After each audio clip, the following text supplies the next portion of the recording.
श्रीगुरुभ्यो नमः। हरिः ओम। अविकाराय शुद्धाय नित्याय परमात्मने सदैकरूपरूपाय विष्णवे सर्वजिष्णवे यस्य स्मरणमात्रेण जन्म संसारबन्धनात् विमुच्यते नमस्तस्मै विष्णवे प्रभु विष्णवे। यस्य स्मरणमात्रेण जन्म संसारबन्धनात् నారాయణ అన్న మంత్రంతోనే జన్మలో చేయనటువంటి అనేక బంధాల నుంచి విముక్తి కలిగించేటువంటి వాడు విష్ణుమూర్తి. ఇవాళ మనం చెప్పుకోబోయేటువంటి విశేషం ఏంటి తెలుసా? తొలి ఏకాదశి, శయన ఏకాదశి, పద్మ ఏకాదశి, ఇలా అనేక నామాలతో పిలువబడేటువంటి ఏకాదశి.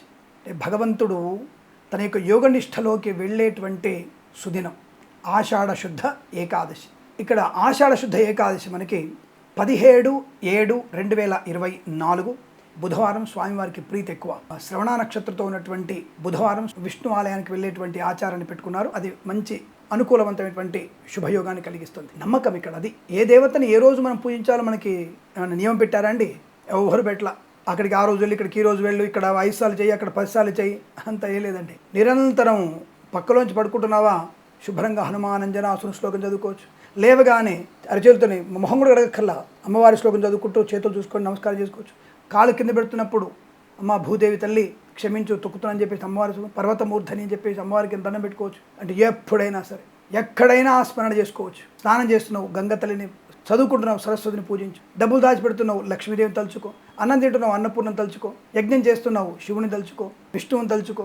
అంటే సదా స్మరణ మాత్రమే. ఎక్కడ ఎప్పుడు ఎవరి నుంచైనా స్మరణ చేయవచ్చును. దీనికి లిమిటేషన్స్ లేవు. ఈ టైంలో మనం ఇక్కడ ఇది చదవాలి, ఇది వాయించాలి, ఇక్కడ ఈ టైంలో మనం ఇది చేయాలి. సదా స్మరణం ఎప్పుడు 365 రోజులు. ఆయన సర్వాంతర్యమని చెప్తున్నాం. ఇందుగలడు అందలేడు సందేహం వలదు, ఎందెందు వెతికిన అందందుగలడు అని చెప్తున్నారు. కాబట్టి బాత్రూమ్ ఉన్నాడా ఇంకా అక్కడ కూడా ఉంటాడు. అక్కడ కూడా నారాయణ అనుకునే వాళ్ళు ఉన్నారు. కాబట్టి ఎక్కడ కూడా దాని గురించి మనం వ్యతిరేకంగా భావిస్తే వ్యతిరేకత ఉంటుంది. అపానాయ నమః. అపాయనం లేడా? అపాయనం అంటే కార్బన్ డైఆక్సైడే. అపానాయన స్థానం లేడా? మహన్యాస రుద్రాలు చేసేటప్పుడు అండాలలో, గుల్మలో, వెనకాల కూడా సర్వేంద్రియాలలో స్వామివారిని ఆహ్వానం చేస్తారు. పిచ్చోళమేం కాదు, నువ్వు మాట్లాడే ప్రతిదానికి మాకు మాట ఉంది, సమాధానం ఉంది. సరే, ప్రస్తాంశంలో శయన ఏకాదశి అత్యంత పుణ్యప్రదమైనది. విశేషంగా ఈ రోజున యోగవశాత్ మనకి అనురాధ నక్షత్రంతో కూడినటువంటి శయన ఏకాదశి. ఇది ఇంకా విశేషం. ఈ వృశ్చిక రాశి వారికి, మేషరాశి వారికి, కన్యారాశి వారికి, మకర రాశి వారికి, కుంభరాశి వారికి, మిథున రాశి వారికి అత్యంత శోభదాయకమైనటువంటి శుభకరమైనటువంటి ధనధాన్య ఆరోగ్య ఐశ్వర్య విద్య పొందుకోలే అవకాశం. ఇక వృషభ రాశి వారికి వైవాహిక జీవనానందాన్ని, సత్సంతాన ప్రాప్తిని, విదేశీయానాన్ని కలిగించగలిగేటువంటి అదృష్ట యోగం. అటువంటి అనురాధ నక్షత్ర మహాయోగ శయన ఏకాదశి. అటువంటి ఏకాదశిని మనం తప్పకుండా నక్తముగా ఉండాలి, ఉపవాసముగా ఉండాలి. నక్తం అంటే నిరాహారము, ఉపవాసం అంటే స్వామికి దగ్గరగా ఉండడం. నిత్యం ఆ రోజు మొత్తం కూడా నువ్వు శ్రీమన్నారాయణ స్మరణ చేయండి, విష్ణు సహస్రనామ పాలన చేస్తుండండి. ఎవరిని పలకరించినా విష్ణవే నమః అనండి, ఏ చేసినా విష్ణు అర్పణం అనండి, నారాయణార్పణం అనండి. ఎవరిని పలకరించి నారాయణ అని పిలవండి. తప్పకుండా మీకు అనుకూలంగా ఉంటుంది. కొద్దిమంది ఈ మధ్య కొద్దిగా నాకు ఆశ్చర్యం అనిపించింది. వాళ్ళే కులమతాలు లేవంటారు, వాళ్ళే ఇంకోటి లేవంటారు, వాళ్ళే కులాలు లేవంటారు. కొంతమంది వ్యక్తులు వచ్చేసి కొంతమందికి ముద్రలు వేయగానే బ్రాహ్మణులుగా మారిపోతారు, మీరు యజ్ఞయాగాలు చేయొచ్చు అంటే ఒక కలెక్టర్ గారికి ఒక పుస్తకం ఇచ్చేసి, ఒక బంట్రోత్కి ఒక పుస్తకం ఇచ్చి, కలెక్టర్ దగ్గర పుస్తకం ఇచ్చేసి, ఈ పుస్తకాన్ని జస్ట్ ఇట్లా తిప్పేసి నువ్వు కలెక్టర్ అయిపోతావా అంటే అయిపోతాడా? అంటే ముద్రలు వేయగానే వాళ్ళందరూ బ్రాహ్మణులు అయిపోయి యజ్ఞయాగాలు చేయొచ్చు అంటే ఎలా సాధ్యమవుతుంది? వాడికి అవి చదివించే ప్రయత్నం చేయాలి, వేదాభ్యాసాన్ని చేయించాలి. పుట్టగానే బ్రాహ్మణుడు కాడు కనుక, విప్రుడు కాదు కనుక, పుట్టగానే ఎట్లయితే వాడు బ్రాహ్మణుడు కాదు, నువ్వు ముద్రలు వేయగానే బ్రాహ్మణుడు ఎట్లవుతాడు? యజ్ఞయాగాలు చేయించుకోవచ్చు. మేము ఆ మొత్తాన్ని పుచ్చుకున్నామండి, మేము అయిపోయాం అంటే అవి ముద్రలు వేసుకోగానే అయిపోతారు అందరూ కూడా. How can it possible? అంటే ఎగ్జాంపుల్ చెప్పాం కదా, ఒక కలెక్టర్ గారు చదివినటువంటి పుస్తకాలన్నీ కూడా బంట్రోతు గారికి ఇచ్చేసి, మొత్తం ఈ పుస్తకాలు చూడంతే, నువ్వు ఏం చేయక్కర్లేదు అని పేజీలు తిప్పిచ్చేసి నువ్వు కూడా కలెక్టర్ అంటే అయిపోతాడా? ఎక్కడున్నారండి మీరు? ఒక వ్యక్తిని మార్చాలంటే, తన ఉనికిని మార్చాలంటే వేల నుంచి ప్రారంభం చేయాలి. అన్నప్రాసన నుంచి మొదలెట్టాలి. మొదలుపెట్టి మడి, ఆచారము, సంస్కారము, వేద విజ్ఞానము, శాస్త్ర విజ్ఞానం నేర్పించినప్పుడే విప్రుడు అవుతాడు. జన్మతో వాడు శూద్రుడే. ఈక్వల్ టు శూద్రుడు అంటే ఏమిటి? నిరక్షరాస్యుడు అని అర్థం. ఏమీ తెలియని అర్థం, ఏది తెలియని అర్థం. ఆ తెలియని ఒక బంగారు ముద్ద లాంటివాడు, మట్టిలో ఉన్నటువంటి బంగారు ముద్ద లాంటివాడు. ఆ ముడిసలో ఉన్నటువంటి బంగారాన్ని వెలికి తీసి ఆభరణంగా తయారు చేసి ఇప్పుడు ఎవరైనా విప్రుడైపోతాడు. అంతప్ప ఇక్కడ కులమతాల ప్రస్తావన లేదండి. దానికి ఏదో ముద్రలు వేసేసావు, నువ్వు బ్రాహ్మణుడు అయిపోయావు, నువ్వు శిఖ పెట్టుకొని వచ్చేసేయి, ఇలాంటి మాటలు వినడానికే ఉంటాయి. ఇష్టం వచ్చినట్టుగా మీరు చెప్పడం అనేది మేము ఒప్పుకునే అవకాశం కష్టం. కాబట్టి జాగ్రత్తగా ఉండే ప్రయత్నం చేయండి. ఎందుకంటే సమాజంలో అందరూ కూడా ఇక మేము మా దాంట్లోకి వచ్చేసామన్నట్టుగా చెప్తుంటే కుదరదు. ఇందులోకే రావాలి. అందరూ కూడా ఇందులో రావాలి. అందరూ కూడా వేదాన్ని నేర్చుకోవాలి. అందరూ కూడా జ్ఞానాన్ని నేర్చుకోవాలి. అందరూ కూడా మాంసాహారాన్ని, మద్యపానాన్ని, అనవసర సుఖశయనాన్ని మానేయాలి. అటువంటి వాటి కోసం ఇటువంటి ఏకాదశి తిథులు ఇక్కడి నుంచి ప్రారంభం చేయాలి. నువ్వు నక్తము ఏమి నిరాహారంతో ఉండండి. కాబట్టి పెద్ద వాళ్ళు చెప్పిన విషయం అంటే నిరాహారంగా ఉండకూడదు. ఆయన ఒక పండు తిని కాసిన పాలు తాగమని చెప్పారు. 3 సార్లు ఉదయం, మధ్యాహ్నం, సాయంకాలం ఉండి మర్నాడు ద్వాదశి రోజున 2కో 3కో ఒకళ్ళకో అన్నం పెట్టి అతిథి అభ్యాగతులకి అన్నం పెట్టిన తర్వాత నువ్వు భోజనం చేయి. మరి ఈ శయన ఏకాదశి రోజున ఎటువంటి పూజ చేయాలి? కలశ స్థాపన గావించి విష్ణుమూర్తి ఆవాహన చేసి పురుష సూక్త విధానంగా స్వామివారికి షోడశోపచార పూజలు చేయాలి. స్వామివారికి ప్రసాదాన్ని నివేదనగా పెట్టి అది అందరికీ పంచాలి. ఎవరికి పంచాలి?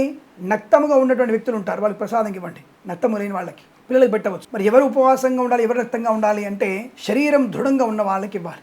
దృఢంగా ఎప్పుడుంటారు? శరీరం దృఢంగా 15 సంవత్సరాల తర్వాత శరీర దృఢత్వం ఏర్పడుతుంది. వాళ్ళు నక్తముగా ఉండవచ్చు. ఆ నక్తముగా ఉండలేనటువంటి వ్యక్తులకి ఈ పెట్టిన ప్రసాదాన్ని సద్వినియోగం చేయాలి. అలా సాయంత్రం వరకు కూడా స్వామివారి నామస్మరణ చేస్తూ విష్ణుస్మరణ పూర్వకం, విష్ణుని మనఃపూర్వకంగా స్మరణ చేస్తూ రాత్రికి పడుకునే ముందు కూడా నేలపైన నిద్రకు ఉపక్రమించి పొద్దున లేచి మళ్ళీ స్వామివారి అనుష్ఠాన్ని పూర్తి చేసుకొని ద్వాదశి రోజున బ్రాహ్మడికి ద్వాదశి భోజనం విష్ణు స్మరణ చేస్తూ ఆ స్వామివారికి భోజనం పెట్టిన తర్వాత మనం భార్యాభర్తలు కలిసి భోజనం చేయాలి. ఈ శయన ఏకాదశి రోజున ఇటువంటి విశేషమైన పూజ చేసిన వారికి తప్పక విష్ణు సాయుధ్యాన్ని పొందుకోవడం ఖాయం. ఎప్పుడు? మోక్ష ప్రాప్తి సమయంలో, నీ అంతిమ సమయంలో మోక్షాన్ని పొందుకునే అవకాశం. అలాగే బ్రతుకున్నంత కాలం కూడా దేనికి లోటు లేకుండా ఉంటుంది. ఒకసారి చేసి సరిపోద్దా?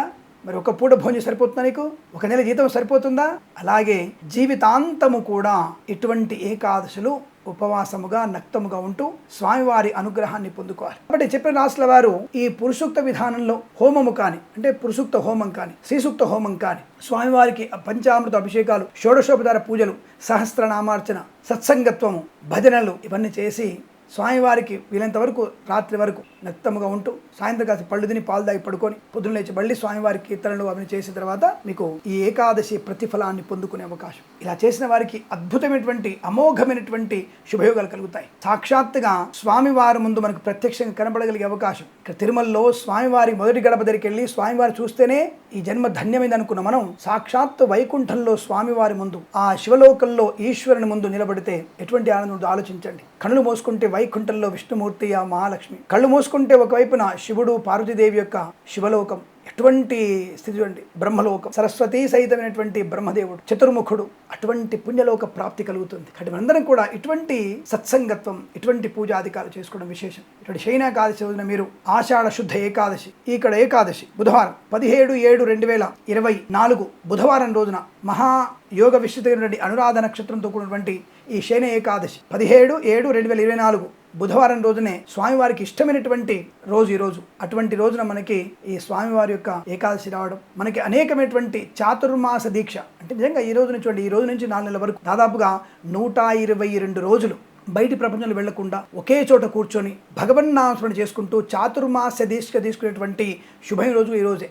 అనేకమైన జలచరాలు, అనేక జీవాలు ఈ వర్షాలు బయటికి వస్తాయి కాబట్టి మనం అడుగు బయట పెడితే ఆ జీవాలకి ప్రమాదం జరుగుతుంది కాబట్టి మనం బయటికి వెళ్ళకూడదు. అనేకమైన కనబడినటువంటి క్రిమికీటాలు బయటికి వస్తాయి, అవి ఆహారం కోసం బయటకు వస్తుంటాయి. అటువంటి వాటిని తొక్కుతామని చెప్పేసి ఒకే చోట నిర్దిష్ట ప్రమాణంలో కూర్చొని ఆ స్వామివారి యొక్క నామస్మరణ చేస్తూ ఉంటాం. అటువంటి శుభమైన రోజు కూడా ఇవాళ. అటువంటి ఇంత ఫలితం ఉన్నటువంటి ఈ శయన ఏకాదశి రోజు ఉపవాసం ఉండి నక్తముగా ఉండి ఆ స్వామివారి యొక్క నామ సంకీర్తన చేస్తే అనేక రకాల శుభయోగాలు, 1 కాదు 2 కాదు ఎన్ని ఉన్నాయో, మన చేసిన సమస్త పాపనాశనాన్ని పొందుకునే అదృష్ట యోగం. అటువంటి శుభయోగం కలిగించేదే 17/7/2024 బుధవారం రోజున స్వామివారికి ఇష్టమైనటువంటి రోజు. అటువంటి రోజున మనం స్వామివారికి దీక్షలు చేసిన వల్ల శుభయోగాలు పొందుకొని అష్టైశ్వర్య ప్రాప్తి పొందుకోవచ్చు. ఇటువంటి చెయ్యండి. దీనివల్ల మీకేమి లక్షలు, కోట్లు, వందలు నష్టం రాదండి. స్వామివారికి అనుగ్రహాన్ని పొందుకుంటామండి. మనకు కొన్ని కోట్ల రూపాయలు మనకే లాభం వస్తుందండి. తప్పకుండా మీరు ఇటువంటి ఏకాదశులు ఉండాలని, చెయ్యాలని మనస్ఫూర్తిగా కోరుకుంటూ మీ అందరికీ కూడా అష్టైశ్వర్య ధనధాన్య భోగ భాగ్యాలు కలగాలని కోరుకుంటూ సర్వేజన